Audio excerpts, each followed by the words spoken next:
We just finished an update with Admiral Brad Cooper, the CENTCOM commander, across the CENTCOM AOR, our leadership and troops, as you would expect, doing a fantastic job. 2 days ago, under the direction and direct orders of President Donald J. Trump, the Department of War launched Operation Epic Fury, the most lethal, most complex, and most precise aerial operation in history.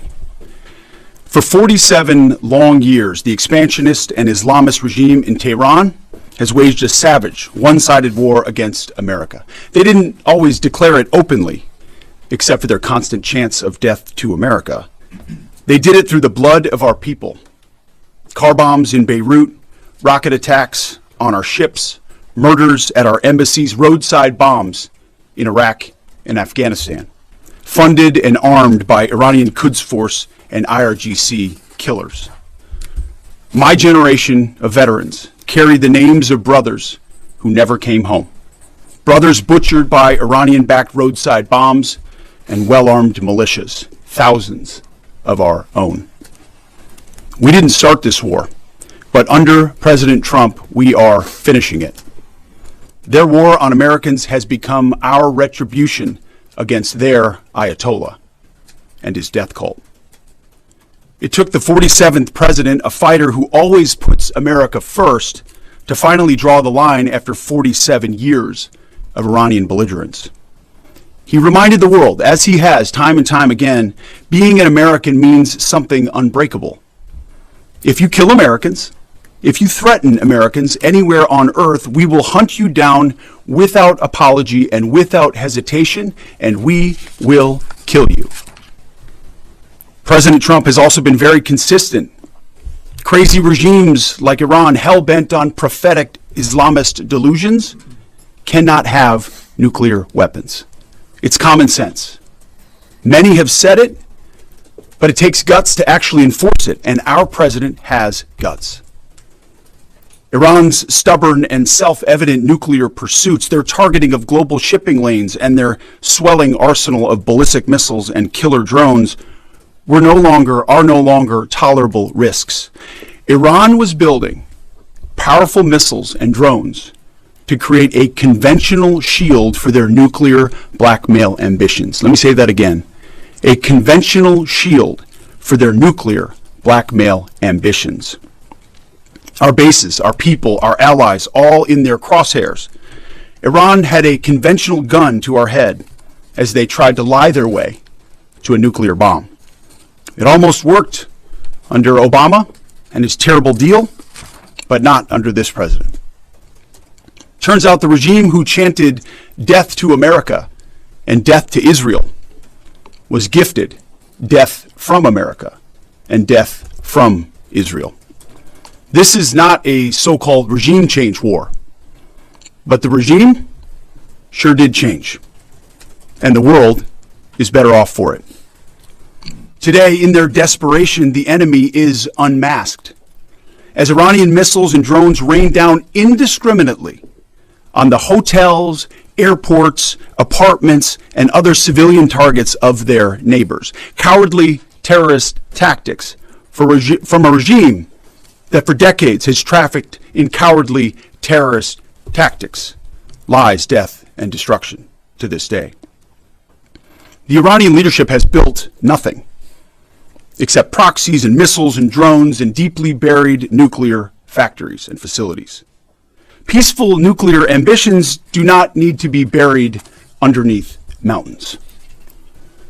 Last June, Operation Midnight Hammer obliterated their nuclear program to rubble. Afterward, we told them plainly, that's it, now make a deal. They arrogantly refused. We said, rebuild it, and we'll stop you again, this time far worse. Well, President Trump, Secretary Rubio, Steve Witkoff, Jared Kushner, they bent over backwards for real diplomacy, offering pathway after pathway to peace. I watched it. I was there. They tried over and over and over again earnest attempts at peace. The former regime had every chance to make a peaceful and sensible deal. But Tehran was not negotiating. They were stalling, buying time to reload their missile stockpiles and restart their nuclear ambitions. Their goal, hold us hostage threatening to strike our forces. Well, President Trump doesn't play those games. And as Secretary Rubio said after the Maduro raid, if you don't know, now you know. President Trump puts America and Americans first. He doesn't hesitate, and neither do our troops. The mission of Operation Epic Fury is laser-focused. Destroy Iranian offensive missiles, destroy Iranian missile production, destroy their navy and other security infrastructure, and they will never have nuclear weapons. We're hitting them surgically, overwhelmingly, and unapologetically. With every passing day, our capabilities get stronger and Iran's get weaker. We set the terms of this war, from start to finish. Our ambitions are not utopian. They are realistic, scoped to our interests and the defense of our people and our allies. Speaking of people, we hope the Iranian people take advantage of this incredible opportunity. President Trump has been clear, now is your time. To Iranian security forces, choose wisely. President Trump has also been clear about your fate in either direction. To the media outlets and political left screaming endless wars, stop. This is not Iraq. This is not endless. I was there for both. Our generation knows better, and so does this president. He called the last 20 years of nation-building wars dumb, and he's right. This is the opposite. This operation is a clear, devastating, decisive mission. Destroy the missile threat, destroy the Navy, no nukes. Israel has clear missions as well, for which we are grateful.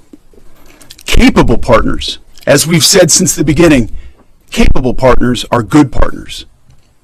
Unlike so many of our traditional allies who wring their hands and clutch their pearls, hemming and hawing about the use of force. America, regardless of what so-called international institutions say, is unleashing the most lethal and precise air power campaign in history. B-2s, fighters, drones, missiles, and of course, classified effects. All on our terms, with maximum authorities. No stupid rules of engagement, no nation-building quagmire, no democracy-building exercise, no politically correct wars. We fight to win, and we don't waste time or lives. As the president warned, an effort of this scope will include casualties. War is hell, and always will be. A grateful nation honors the 4 Americans we have lost thus far and those injured. The absolute best of America. May we prosecute the remainder of this operation in a manner that honors them.